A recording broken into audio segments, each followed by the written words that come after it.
विधानसभेत प्रदूषण आणि भेसळीच्या प्रश्नावर जोरदार चर्चा रंगली।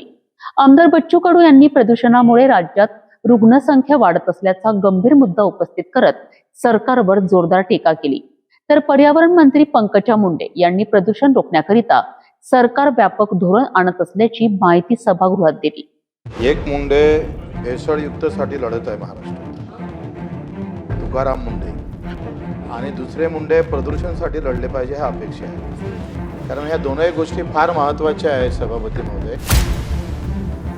आम्ही एसीच्या गाडीत जातो, काच बंद असते, शुद्ध हवा असतं, किंवा आमची थोडीशी कॅपॅसिटी बरी असते, पण गरीब माणसाची ते नसतं आणि ह्या गरीबावर होणारे परिणाम जास्त आहे। त्याच्या माझ्या मर्यादा आहेत, परंतु हे प्रदूषण नाही व्हायला पाहिजे हे आमचं काम आहे। त्याच्यासाठी वेळोवेळी आम्ही नोटिसा देतो। अवैध पद्धतीने उभा केलेल्या उद्योगांना आम्ही वेळोवेळी नोटिसा देतो। सभापती महोदय, खरं तर एक मुंडे भेसळयुक्तसाठी लढत आहे महाराष्ट्रात, तुकाराम मुंडे, आणि दुसरे मुंडे प्रदूषणासाठी लढले पाहिजे हा अपेक्षा आहे। कारण ह्या दोनही गोष्टी फार महत्त्वाच्या आहेत सभापती महोदय। प्रदूषण आणि भेसळ हे माणसाला खाऊन टाकतं।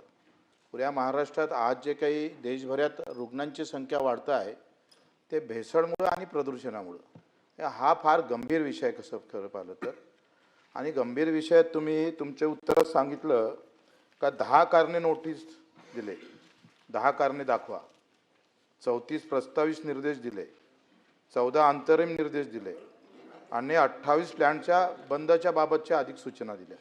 म्हणजे 100 केल्यावर कारवाई पूर्ण होईल असं वाटते। म्हणजे प्रदूषण महामंडळ एवढ्या नोटिसा द्यायचं वेळ का पडतं हा मुळात प्रश्न आहे।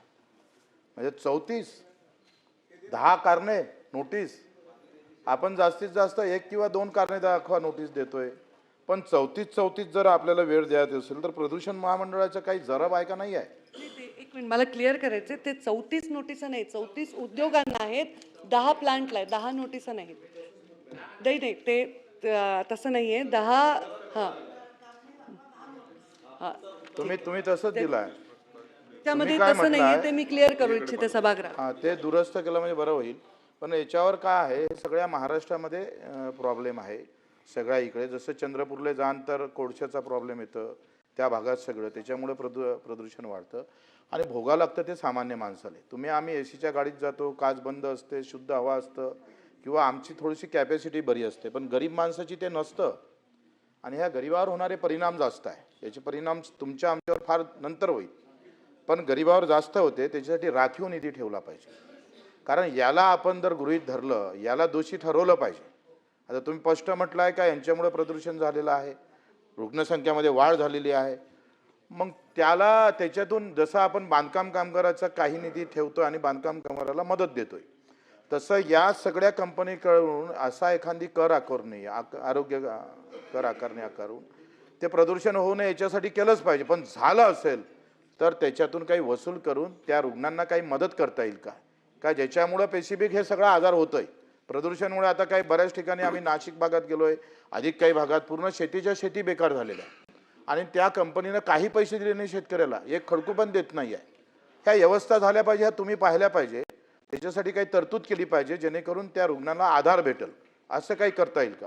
पर्यावरण विभाग म्हणून काय करता येईल त्याच्या माझ्या मर्यादा आहेत, परंतु हे प्रदूषण नाही व्हायला पाहिजे हे आमचं काम आहे। त्याच्यासाठी वेळोवेळी आम्ही नोटिसा देतो। अवैध पद्धतीने उभा केलेल्या उद्योगांना आम्ही वेळोवेळी नोटिसा देतो आणि दर प्रश्नांना बऱ्याच वेळा एक प्रश्न असतो की ह्याच्यामुळे आरोग्य धोक्यात आले आहे, तेव्हा आरोग्य विभागाकडून आम्ही अहवाल घेतो।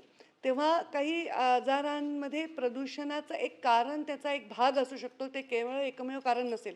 कारण ट्रॅफिक वाढलेली आहे, शहरीकरण वाढलेली आहे, नागरीकरण वाढलेली आहे, वृक्षांची संख्या कमी झालेली आहे, त्यामुळे ऑफकोर्स कार्बन डायऑक्साईड आपला जास्त आहे, ऑक्सिजनचं प्रमाण कमी आहे। ह्या सगळ्या गोष्टी, या सगळ्यांचा मिळून एक त्याचा परिणाम आहे।